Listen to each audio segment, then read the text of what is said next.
What part are you in this? Are you usually a sub or a sub to the sub or the fifth layer down? I mean, where do you fall? We fall at the very, very bottom because we actually do not want to become a government contractor. We'd like to actually shut down and head to France like at least a few times a year.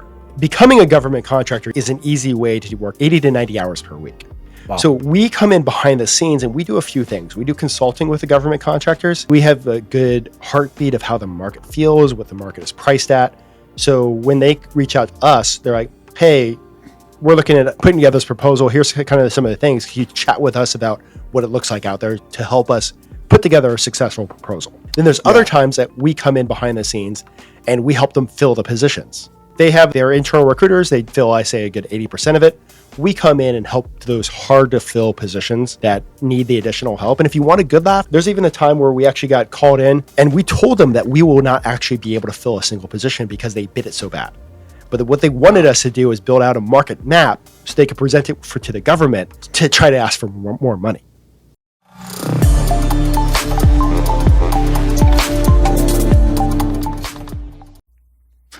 Okay, welcome back to the Tech Jobber Podcast. We have a real treat for everyone today. We have really one of the most prominent tech recruiters in the country, and he's going to tell us all about his experience in GovTech. He is the host of the Elite Recruiter Podcast. His name is Ben Mena. Ben, welcome to the show. Excited to be here. Thank you for the invite. Yeah, we're finally putting you on the hot seat. I've listened to probably tens to hundreds of his interviews, just kind of pulling things out for my recruitment business.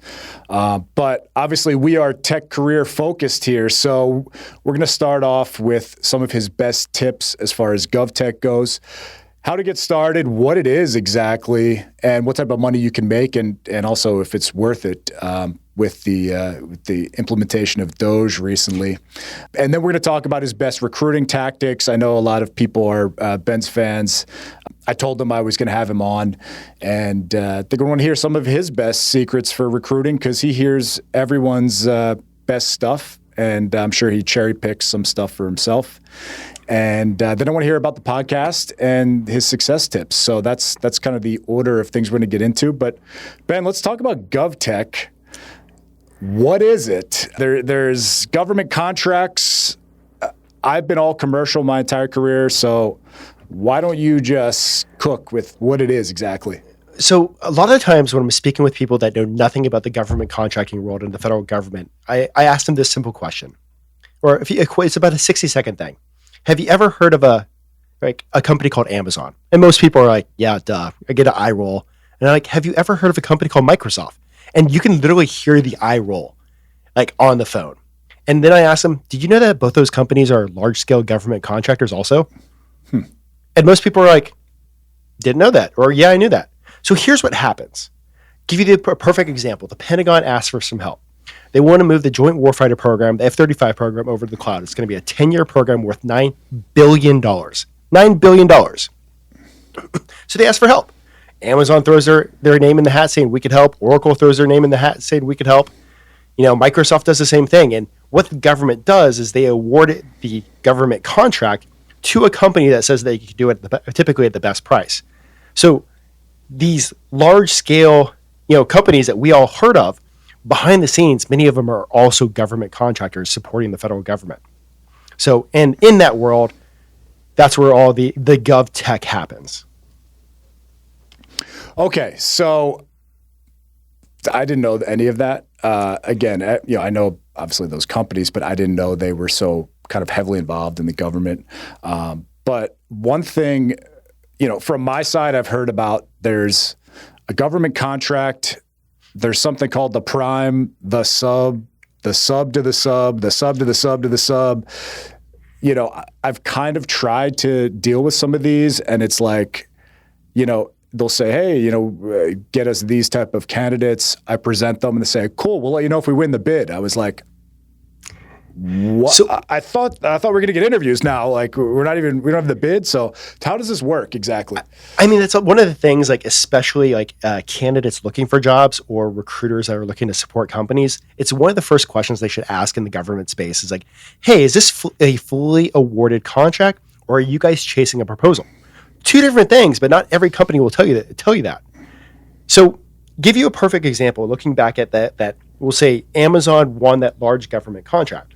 Part of the requirements for having any government contract is you have what the prime, the main company chasing it, and then you have the teaming partners or the sub-Ks that are part of the team. And most government contracts require XYZ percentage of the work to be done by teaming partners.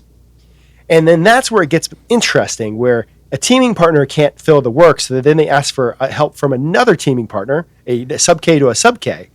And then the sub-K to the sub-K sometimes ask for a recruiting company to help them so that they can try to fill it. So by the time like that candidate is actually submitted, it has something like 15 or in reality, like 5 layers of people to go through, not even knowing if that position's still open. Wow. And so you have the candidate that is they're paid salaries in this space mostly, Yeah. or okay. Mostly salaried. I mean, think of it as like the same as like the rest of the tech sector, except for, unless you have a TSSCI, and we'll talk about security clearance levels in a minute, a TSSCI and a full scope poly, many times the commercial world can pay better than the government contracting space, because many times in the government contracting space, the lowest cost provider, aka the organization providing the services to the government, typically wins the work. Wow. Okay. So it's always the cheapest, basically. Sometimes it ebbs and flows. It depends on the administration, depends on the political climate, but many times it's the lowest cost provider that they call it LPTA, but the lowest cost provider typically that can do the work typically wins. So it's like when they're competing against all these other companies, nobody knows what the other company's bidding.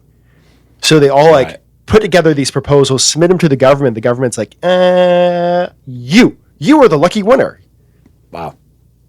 And then from there could be, okay, it's we'll use round $10 million contract to do something. And there's multiple positions that the government has identified, or the prime has said, okay, we're going to need a solutions architect, a developer, whatever, a DBA. They're deciding who is going to be brought on here? So many times, well, it really depends on the contract and how it was set up. So many times the government's asking for help for, we need this kind of help. And part of the proposal process is sometimes the government says exactly what they need. The other times a part of the proposal process is the company, like, these are the positions that we're going to have to help solve this problem. So we need a solutions architect, we need 2 DBAs, we need some software devs as part of this work. And the goal is to try to get the work done within that realm of positions and not have to oh crap, we need some of this, or we messed up on the proposal and we need some of those. But yeah, you are right. It's many times the contractor is the one that figures out what is needed. They're the ones that doing the hiring, but there are government contracts where the government actually wants to do a meet and greet or an interview with everybody before they can actually get technically hired. Yeah. Yeah. So, and then, like I said, there's a lot of, you have to make sure. So, okay, I'll say, what part are you in this? Are you usually a sub or a sub to the sub, or the fifth layer down? I mean, where do you fall? We fall at the very, very bottom, because we actually do not want to become a government contractor. We'd like to actually shut down and head to France at least a few times a year. And becoming a government contractor is an easy way to work 80 to 90 hours per week. Wow. So we come in behind the scenes and we do a few things. We do consulting with the government contractors. We have a good heartbeat of how the market feels, what the market is priced at. So when they reach out to us, they're like, hey, we're looking at, putting together this proposal. Here's kind of some of the things. Can you chat with us about what it looks like out there to help us put together a successful proposal? Then there's other times that we come in behind the scenes and we help them fill the positions. So, they have their internal recruiters, they fill, I say, a good 80% of it. We come in and help those hard to fill positions that need the additional help. And if you want a good laugh, there's even a time where we actually got called in and we told them that we will not actually be able to fill a single position because they bid it so bad. But what they wanted us to do is build out a market map so they could present it to the government to try to ask for more money. Now, will they pay you for this kind of proposal or market mapping? Or is that paid by these contractors or no? Yeah, we don't do that for free. Okay. That's something that we do is kind of like some consulting services that we have. Okay. So it's a business model that is not totally reliant on contingent fees, basically? Correct. Okay. Correct. So, I mean, what percentage are you operating at? I mean, Probably is it that's mostly about the contingents? Like probably that's maybe a good 30% of our business. Oh, wow. It's just the consulting aspect. Wow. Interesting. I mean, it's one of the things that I think a lot of people don't understand. Government contracting, 99% of government contracting is just a super complex staffing company. Wow. And now these are totally, like my brother-in-law is I forget, GS 14. He's at one of those high levels, but he always says he can't be paid more than a congressman. So that's like the ceiling. I guess a senator or I guess the president is the ceiling as far as government employees. Contractors are not subject to those salary limits, correct? I've never seen that kind of subject to the salary limits, and most of these salary limits are subjected to the way the proposals are written. Mm-hmm. Okay. To be competitive to actually win the work. Yeah. And what do you personally focus on? I saw you had like data scientists and a couple other things as like is that your niche in this? Or That's kind of like where we like to say that we're at, but we do like a lot of things on just the tech sector. Like we've recently helped an organization build out their entire cloud team.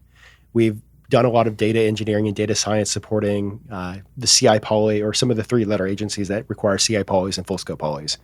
We are trying to pull away from that just because of how hard it's gotten since COVID. But it's really just like around the tech focus, but we say that those are our focuses, but it's government contracting. There's like the part of every single contract, it doesn't have just like one or two things. It has many facets that need to be filled for it to be a successful contract. Yeah. So then, I mean, everyone comes on the podcast, says how much money they're making, niching down, and you're just like, oh, damn. Oh yeah. I sometimes cry at the end of these podcast interviews. I'm like, I know I'm niched in GovCon, but I'm not niched into like XYZ. Yeah. It's a whole. Yeah. So you try to focus on those, obviously the big guys, data, cloud, software engineering type things, right? Most of the time, yes. Yeah. About what are they making roughly? I mean, so a lot of it's been an interesting thing to kind of see the evolution of some of these salaries over the first few years. And it also breaks down into what level of security clearances. So if we're talking like public trust, we're probably looking at the commercial sector pretty well or even lower. But once you start getting like secret, top secret, TSSCI with a CI poly and TSSCI with a full scope poly, once you hit those polygraph levels, there's more positions open than there are actually people to fill them. Mm-hmm. So you're seeing the salaries increase in some circumstances, like data science, like anywhere from 175 to 275. Data engineers, the same. Cloud professionals, lots of them over 200K. Nothing that's going to compete against Silicon Valley.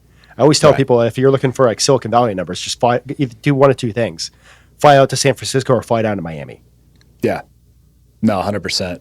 Yeah, I mean, but is it a bit easier, these government contracts, than maybe the demands of some of these big tech companies, or what do you think?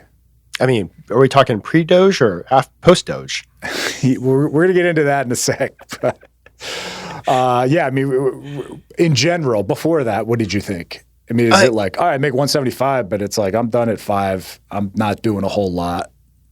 I mean, so most of them, when they're done at 5, they actually, if we're looking at over a TSSCI, they actually can't take their work home. Right. So like when they leave the office, technically their work's done. Yeah. And so there's no even option for email on the phone to... I mean, they still get like email on the phone, but like anything like if it's classified, they cannot take it home. It has to be done like in a skiff. Wow. Okay. And it's all DC area based, kind of up where you are? We mostly focus on the DC area. There are a lot of like spots across the US that has cleared work. But, one of the things that you talked about niching down, it's, we try to stay away from all those different places that have the work, but we just don't have the network. Right. Okay, so like San Diego, obviously, I would imagine there's a lot with all the military bases out there. San Diego, you got Colorado, you got a place in Texas, or you got like around I think it's the St. Louis area for another 3-letter agency. Alabama has a lot of the FBI moving over there, so they got polygraphs down there too. So there's a lot happening across the U.S. It's just there are times where companies come to us, and the way that government contracts sometimes happen is people are spread out across the U.S., and we're just like, we'll help you with just the D.C. metro. Mm-hmm. Yeah, and then so what is your kind of biggest challenge? Just literally just the amount of people that, besides having the right skills, having these clearances, correct? I mean, yeah, that's one of the biggest troubles is just the clearances, and pre-COVID, it was pretty easy to hire in the highly cleared space, but post-COVID, there are so many people left the high-level clearances because some of the things that happened during COVID is the commercial companies moved up to DC also. They started paying even more than the government contracting space in the DC metro, and all those people got to work from home. So all these people that have been like sitting in traffic for 1 to 2 hours a day, they go work in a skiff where they can't really do anything, can't talk to anybody. Their phone's in a locker outside. And then all of a sudden, like Amazon or AWS comes into town, like, we'll pay you like $300K to do the exact same thing. And they're making like $200K. They're like, heck yeah, get to do that from work from home. So with that, we have lost like thousands and thousands of clearances because if you don't use it in 2 years, you lose it. Oh, wow. So, which has made the space even more competitive. So and when it comes to like that highly cleared space, there are two things happening. You have the big companies that have the big primes that have these like, I don't know, they bid it to competitively win it. So those are the companies struggling to fill the work. And then you have these small sub-K companies. I think the NSA has something like 6,000 companies supporting them under 6 people. Wow. But these small companies, they have no overhead. So they're able to come in with these massive benefits and massive salary that just like none of these larger competitors or, these big primes or even like some of the recruiters can even compete with. They just know like a few people, do their networking, and like, oh, hey, we now have our 6th person and we'll pay them like $275 with 100% benefits. Yeah. Yeah. And when did Amazon, I remember that HQ2 Amazon thing, they moved to Northern Virginia, correct? I hate to say it, I knew that was going to happen for such a long time because AWS's headquarters has been in Northern Virginia for like a good 5 or 6 years even before that happened. Wow. Yeah. I mean, I was in Philly when it was like everyone was bidding for that. And, it turns out we didn't have a shot as a city back then. But I mean, that was exciting at the time. But so Amazon came down a couple years ago and then they started just overpaying the best government contractors. So now that talent pool got smaller, basically? The talent pool got smaller. So everybody that's actually in GovTech with a security clearances, they're a little more, everybody wants them. Yeah. Wow. So what's it like? We're going to get into your recruiting in a sec, but I mean, you're just literally just unearthing people that have these active clearances, or can they be willing to get it back, basically, to get the job, or no? So the problem is you have to have a company be able to sponsor the clearance process. Mm-hmm. And like getting up to that high level clearance can take up to 2 years. So Jesus. No company's going to put you on your books for 2 years hoping you get the clearance. Yeah. Yep. Everybody's fighting over the people that have it. So, I mean, let's talk about, we are 1 month into Trump administration 2, and Doge is around this time. For anyone in the future watching us, we're 1 month into Doge. I mean, what is the outlook? People in, maybe your area, maybe one of those other hotbeds, should they consider government contracting? I'll say. I think you should consider government contracting in about 3 to 6 months. Okay. So I think between month 1 to, we'll say, month 6, I think there's going to be a lot of things shaking out with Doge, looking for things to cut, looking for people to cut, looking for contracts to cut. And then in about 6 months, they'll have an understanding of what exactly is working. And what will also probably happen is like, oh crap, we didn't mean to cut these programs. Now we have to restaff back up. Mm-hmm. And those people will be able to demand maybe more? I wouldn't say demand more. They'll probably be able to demand about the same, maybe a little less, because of the way the proposal process works with getting those supporting the federal government. So once the government does the cuts, once they come back and figure out oh crap, we need to actually staff back up for these programs, they'll put those proposals out there for the companies to win. It'll probably be a pretty quick process, but once again, it's going to be one of the lowest cost providers is going to typically win the work. And give you a perfect example, pre-Doge, of what's happened there before in the past is I was actually supporting a company on a proposal process. They actually didn't listen to any of my numbers when I told them what happens out there. They won the work, and come to find out, they actually bid these tech support people in the DC metro at $32,000 a year.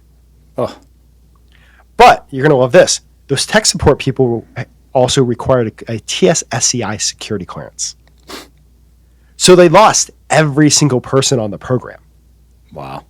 We were hey, this is what the people make. This is what you needed to keep them. This is probably what you need to do to staff back up. They're yeah. Okay, cool. Thanks for the info. They lost everybody. And then they lost the program from the government. Yeah.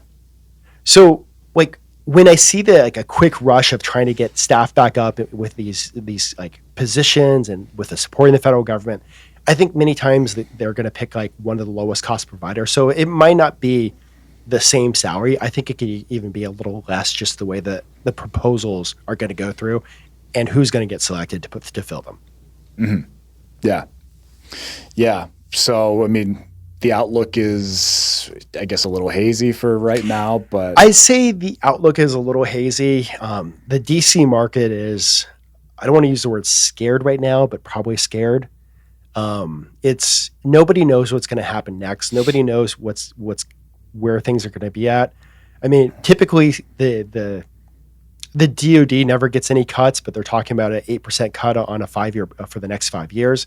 So nobody knows who's going to get hit. Nobody knows how they're going to get hit. So it's kind of everybody's kind of just a wait and see kind of stage. Wow.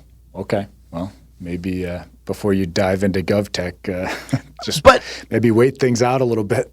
But here's the cool thing about GovTech is just the impact that you can actually make. Yeah. For instance, on a national security basis, you're keeping our country safe. You're keeping Americans alive. Right. I mean, there are so many good, amazing things within the GovTech sector that, one of the reasons why many people don't chase the civilian salaries in the GovTech is just they know, when they go home at the end of the day, they know that they had a mission to protect Americans. They had a mission to keep Americans safe. Yeah. So it's a very mission-focused community. And it's probably unfathomable amounts of cybersecurity attacks happen on a hourly basis. There's so much stuff that happens that will never make the news. Wow. That just okay, cool. We just stopped this or we just did this. There's been times where I've hired and built out teams, and then a few months later I see something happen in the news. I'm oh yeah, the team I hired helped do that or helped stop that. Wow. And so to kind of pivot into the recruitment side, so how long have you been specifically recruiting for the GovTech space? 19 years now. Wow. Okay. Yeah. I feel you're old. A veteran like me. So you've basically only been in this space. I started really quick in construction management, moved into aviation. I turned that aviation into government contracting, in my evening and after work hours. And then from there, it's been GovCon ever since. Wow. Okay. And so how does, obviously you've talked to hundreds. I think you're over 100 episodes, correct? Yeah. It's kind of crazy. So you've talked to hundreds of people and probably even more offline. How does kind of what you do differ from a lot of your guests? It's not, you have had some GovTech people on, I know, but it's mostly commercial, right? Yeah, it's mostly. So how does it differ? So it's mostly in the commercial space. The GovTech sector, most people that actually want to start a recruiting company just turn into government contractors. It's a secret. If you want to crush it in that space, you do one of two things: go up higher up the chain to executive recruiting, or you just build out your own government contracting organization. So, but like the conversations that I have within the recruiting community, half of those are just organic conversations that I just get excited about sharing a story. Mm-hmm. And yeah, I do love sharing GovCon stories, but I also like, it's so cool to see what's happening outside of GovCon. Yeah. Yeah. And you know, what's your day to day as far as, you know, are you an email guy? You know, some people are still phone jockeys. Are you? I am definitely not a phone jockey. Yeah, if you want a good laugh, like we get business that comes in from like LinkedIn articles I posted years ago. Really? Yeah. Like, what is the article that attracts people like, in? I guess like I've had people tell me it's like it ranks like super high up on the SEO for Google, but it's like how to find cleared professionals, how to do this, how to this, AI within the GovCon space, like just basically like how-to articles. And they're kind of written actually to literally like explain all the cards, explain everything.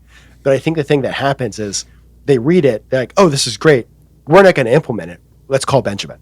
Wow. So have you started, you know, once that was proven to be successful, you know, have you kind of doubled down on that? Or I've done some more, but referrals is also a super big one. Like GovCon, GovTech is super small. Like you can't piss somebody off, or you can piss like one or two people off, but you can't piss off the entire like community. So there's a lot of referrals. It's like once you get done filling a contract or helping them staff up, they tell somebody else. Yeah. And the nice thing about GovTech versus, I know you mentioned this happened before where someone said they have a clearance and they're like, oh, I meant I was getting it or something. But, you know, you don't have the fake candidate experience that I do in the commercial side. We really don't, because like every single person that like if they have a security clearance already, a security officer goes in and checks on them. Right. So like you don't have that craziness that I see in the commercial sector. Like I see like maybe like a little bit of that over in the public trust side recruiting, but nothing close to what my recruiting friends over there are talking about. Yeah, it's gotten pretty bad, I'll say, because I mean I mainly do staff aug, and it's just it's a free for all because the supply and demand is still way off, and a Java developer is now turning himself into a cloud AWS guy, and someone else does the interviews, and it's all these bait and switches. It's like a nightmare. So wow, yeah. But so I mean, what else are you using as far as tech stack, email automation, anything like that? So Can you do that for the government? Oh yeah, email automation is definitely a big one. Use Instantly. I am in the process of learning Clay. How are you using it exactly? I'm in the process of learning it. So let me just say that. So right now I'm using it for like waterfall enrichment. So, you know, I build out my list, and you know how we pay for Lucia, we pay for Swordfish, we pay for XYZ, a Seek Out, all those different platforms. What it does is it actually, like the Clay credits, will check about like 7 or 8 different places to find the information, rather than buying at like 6 or 7 different places. So that, like I'm using it for that, but like I have friends that are able to use Clay tables to actually figure out and scrape like job openings, use it to figure out the hiring manager, use it to actually write the content because it plugs into Instantly. There's a lot of crazy stuff that happens with Clay. So I also use SendSpark, which is for videos. I love sending videos just because everybody's getting like AI, what I was just talking about, AI written crap. Yeah. So I use videos just to be a little different. And what I should be doing is a podcast in the GovCon space. Right. Yeah. That's, you know, I'll say it's been interesting, you know, with the niche focused. Obviously, you know, as we've talked about before, like how you're going to kind of monetize the pod. You know, I'm trying to do direct outreach, and then I'm trying to work with obviously some sponsors and just interesting people just to kind of get my numbers up. But yeah, you should probably just toss on a GovCon, GovTech pod. Right? I've been talking about, like, I think podcasting is like a secret weapon for recruiters. Like, but I've been dropping like 2 episodes a week for a year and a half for the Elite Recruiter podcast. So it's just like a time thing. I'd have to like slow down on the recruiting podcast. Right. You can do 1 and 1 probably, right? I probably could. I probably should. It's on my 2025 list of many things that I probably need to be doing. Yeah. Yeah. I mean, are there any legalities that, because I see this in the corporate world where it's like I can get a CIO or CTO on the hook, and then he's like, well, hold on, I have to run it through HR. And I'm like, all right, well, we're not going to talk about anything proprietary, but I mean, okay. So I just did a recruiting interview for a 2-star admiral in charge of the entire recruiting command for one of the for the Department of the Navy, who has 3,500 recruiters under him and 6,000 staff. So I had to go through a bunch of stuff with his team. I had to have a review board, like, look at the interview after it was done. So there's a lot of things that happen within the gov world, just to make sure that you don't say something, or especially like, at times, you can't say cleared stuff. So yeah, there's many things that happen in that I'm sure I'd have to deal with, but yeah, all good. Yeah. Now, would the contractors be under the same thumb of the government saying like, whoa, we gotta review everything you said to make sure nothing proprietary or anything? Normally not. Unless you're really going for like a focus on a certain type of program or a certain type of talk. Normally not. Like, and most of the time, everybody within the space knows exactly what you can say versus what you can't say. Mm-hmm. Yeah. Well, I mean, going back to the Elite Recruiter podcast, I mean, I'm interested, what are some things that you have implemented, like directly from a guest, like, oh, damn, I never even thought about that. You put it in and it has generated you money. Or sometimes I think it's also so interesting because you're interviewing high-level guys and girls, obviously. They all do it totally different, right? It's like a million ways to skin a cat.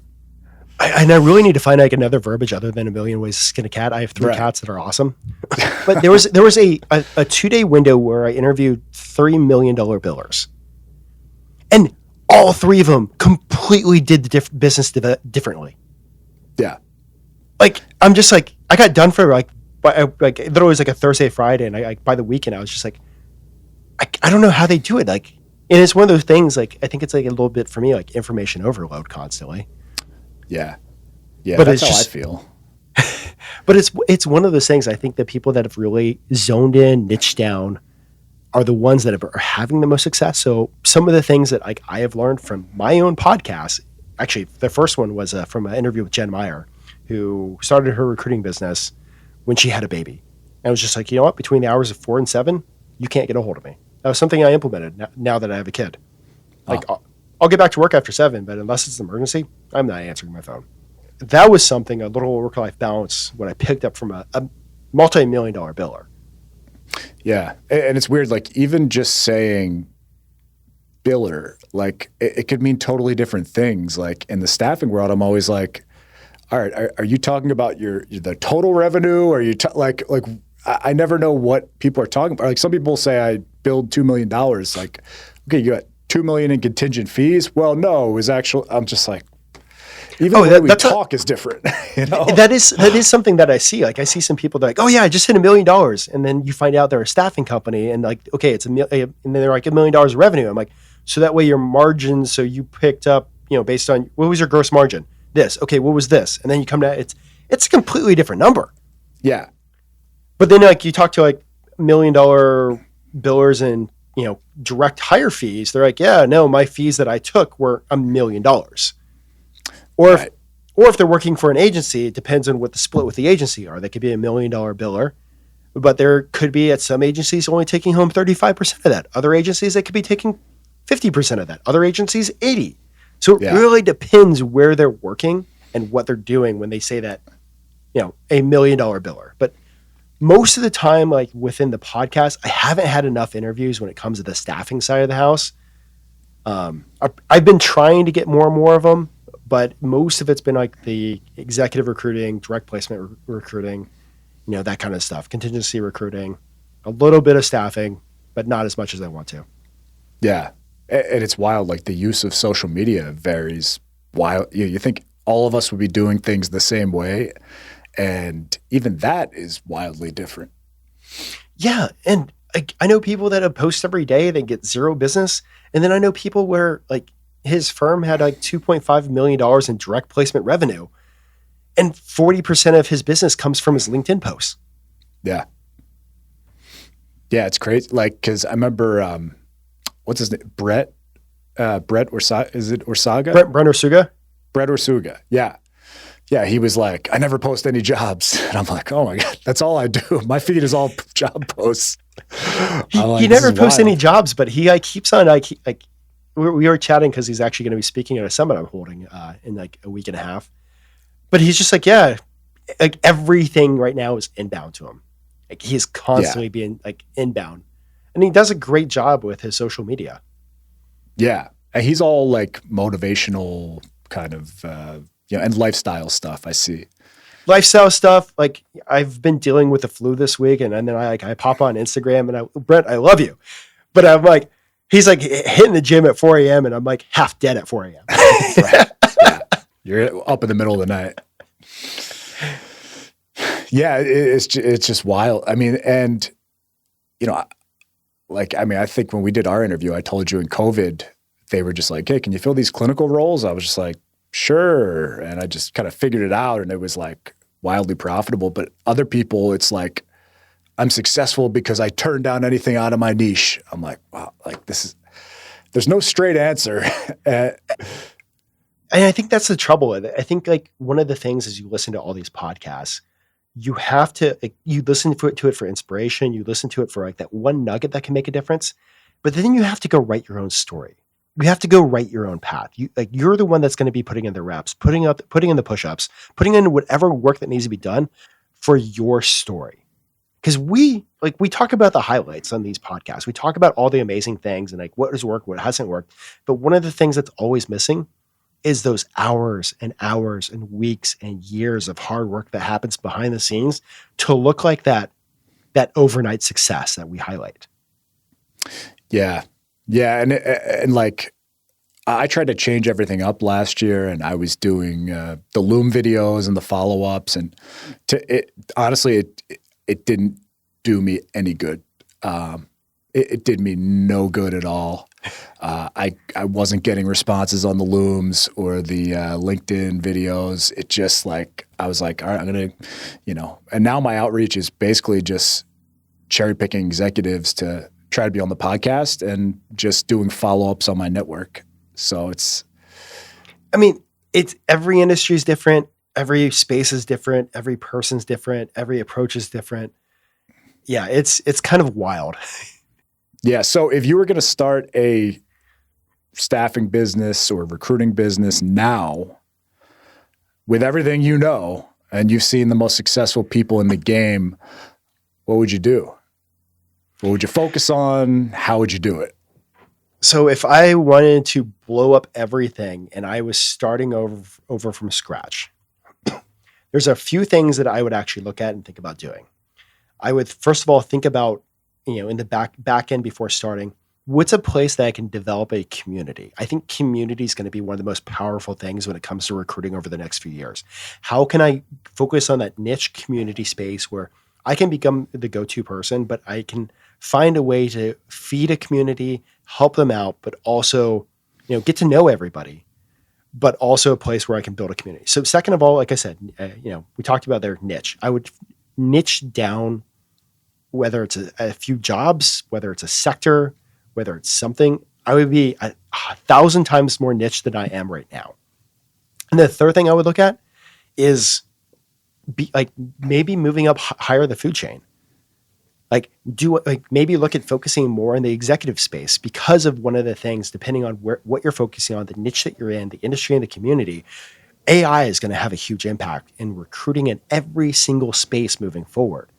But one of the places that I think AI is going to have the least impact is going to be the executive space when it comes to recruiting.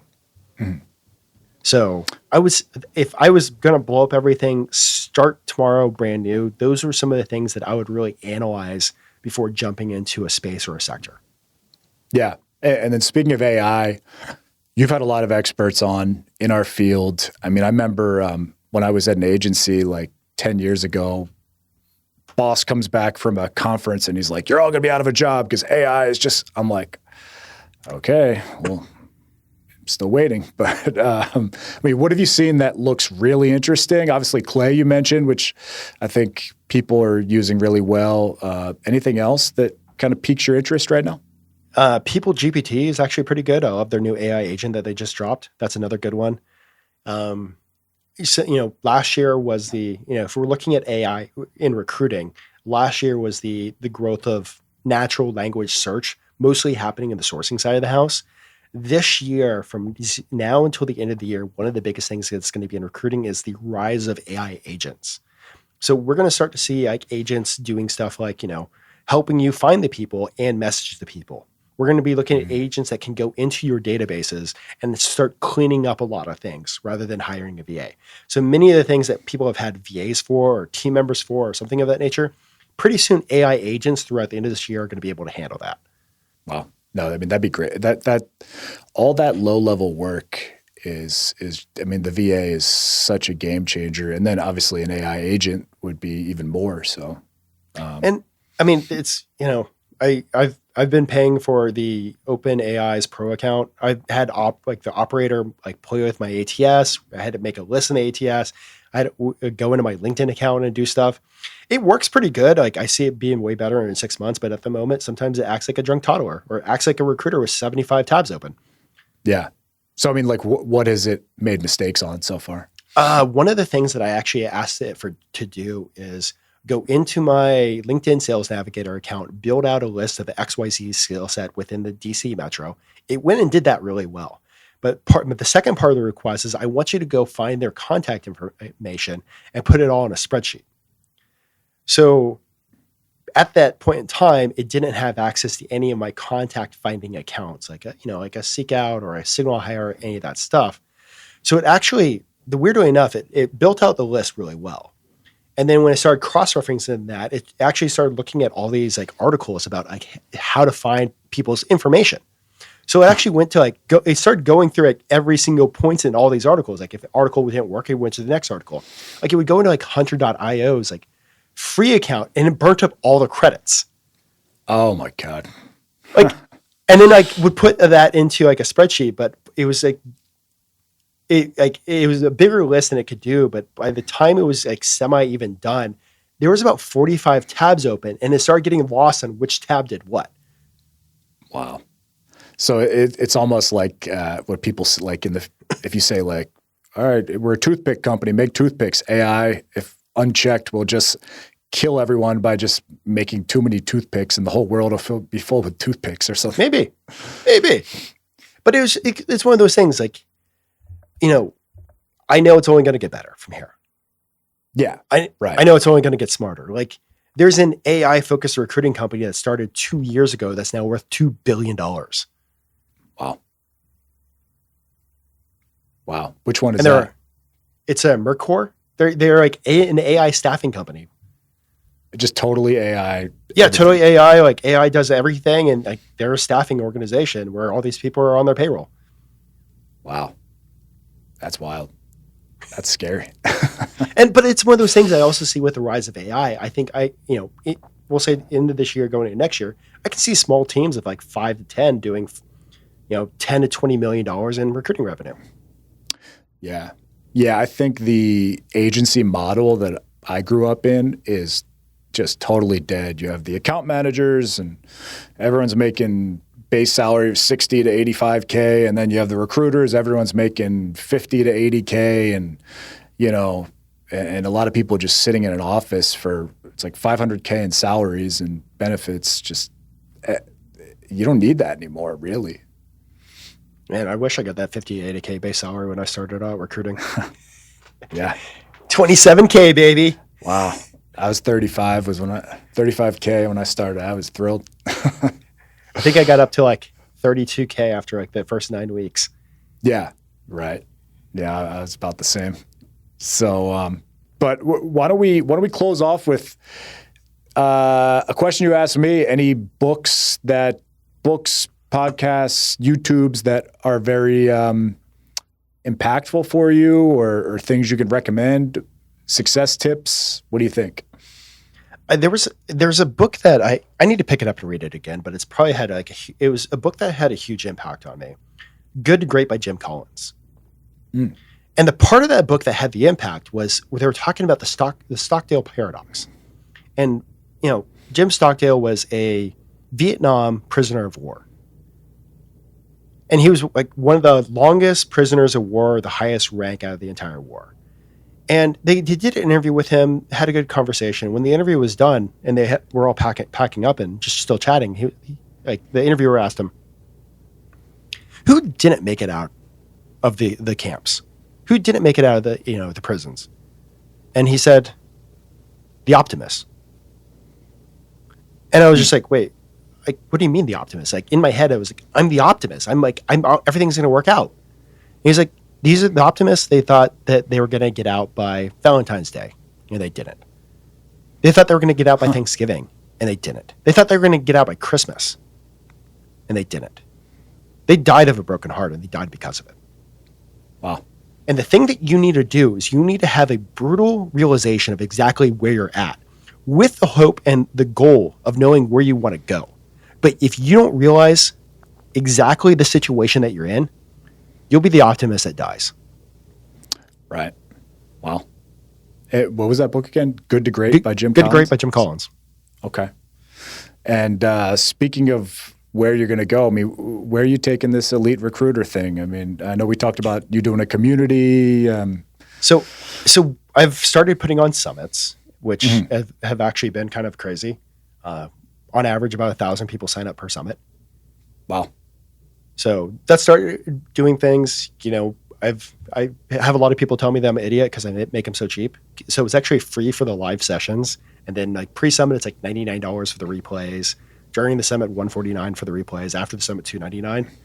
But it's like I think this one has like 30 something speakers of just like power-packed information just to like drop.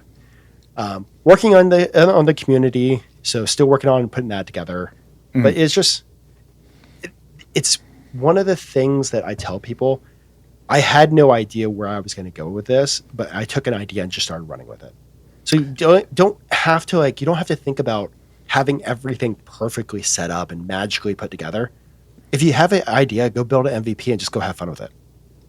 Yeah. Yeah. And I mean, I look at what you've built, and, down here in Miami, everyone is doing this type of thing. So I get to analyze from the best, which I didn't have that option when I was in Philly for many years. But, you see a lot of these people where they start something like yourself, and then as soon as they turn on the kind of, the money machine, however that comes in, yours might be community. Obviously the summits are, that's going to keep growing for you. Very quickly, it's the force multiplier of that, and now you've replaced your standard income, and you're like, wow, okay. It'll be nice. Now, yeah. It'll be nice, but there's also a lot of times, like, as I was talking about earlier, like the journey to get to that point, a lot of people don't see. Like, it's like 200 something interviews. Like, I was doing all the editing for all the podcasts up to like 150 like podcasts, like interviews, like wow. 0 150. I have 3 screens. I'd be sourcing on one screen. I'd be like having the podcast play and doing small edits, and then be like answering emails on the other screen. And this would be like my evenings, like after like 8 or 9 p.m. to about 11. Yeah. That's where the VA comes in. I know. I now have help. Yeah. Well, I mean, and as you keep monetizing, you're going to add more and more help, and then it's just going to, exponential, right? You never know where a random idea might take you.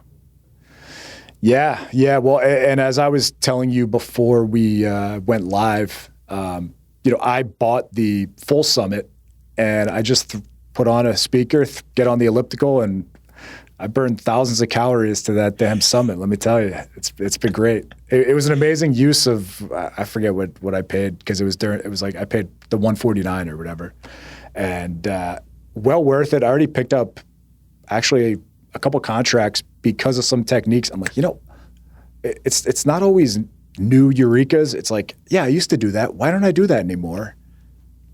And then boom. So, highly recommend. When's the next summit? Why don't you plug it a little bit? It's March 10th through the 17th is the next summit. And then What's this focus?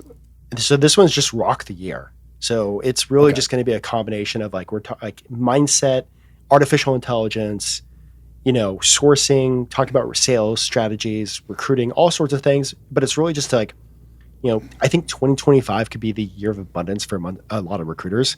And it's, everything that you need to really start rocking the year and have a great year. Yeah. And I totally agree, because I think a lot of people have washed out of the industry, especially, like I said, the big agency model is, there's still a couple big ones out there, don't get me wrong, but a lot of them are dying. And we just need a little uptick in the economy, and now there's going to be a lot of work again, less recruiters. I think we're going to be pretty set. So, and it's like everybody. So there's two classes of recruiters right now. And you're down in Miami. Do you surf? No. Miami doesn't get that good waves, except for during hurricane season. Hurricane season, the waves are amazing. There's sharks in there, so I'm staying out. You just pet the sharks. You're okay. Jeez. I went to high school in Cocoa Beach. Oh. But there's two classes of recruiters right now. There are recruiters that are in the water with their surfboards paddling away. And there's recruiters that are actually sitting on the beach with their surfboards. Every recruiter that I know that is in the water paddling is catching waves. The ones that I see that are on the beach are still complaining about how bad it was 2 years ago. Right. So get in the water right now. Yeah. Get on LinkedIn and start connecting, start messaging, right? Yep. Yeah. Well, awesome. This was great. I mean, anyone that has been listening to this second half is probably in the recruitment space, and we will have the next summit links below. I highly recommend purchasing so you can kind of watch at your own leisure, because the summit goes on during the day. You should be recruiting during that time, so you should purchase the videos of it. So, but I highly recommend it. It's already made me, at least one placement, just by kind of listening to some of the experts. So I highly recommend it. We'll also have all Ben's links and links to the Elite Recruiter podcast on YouTube, Spotify, iTunes. I know that's his biggest platform. And Ben, thanks again, man. Thank you so much. I truly enjoy the GovCon space. I have so much love for it. I thank you for letting me come on and share. It's a space where people care about the mission. It's a space where I know people can make an impact. Yeah. I mean, and it's desperately needed now, because they're coming after us more than ever, maybe. Yep. So, and definitely, consider GovCon if you got anything out of this, and it sounds like something that you'd be interested in. Absolutely. Yeah. Awesome, Ben. Thanks again, and we'll catch you guys next time.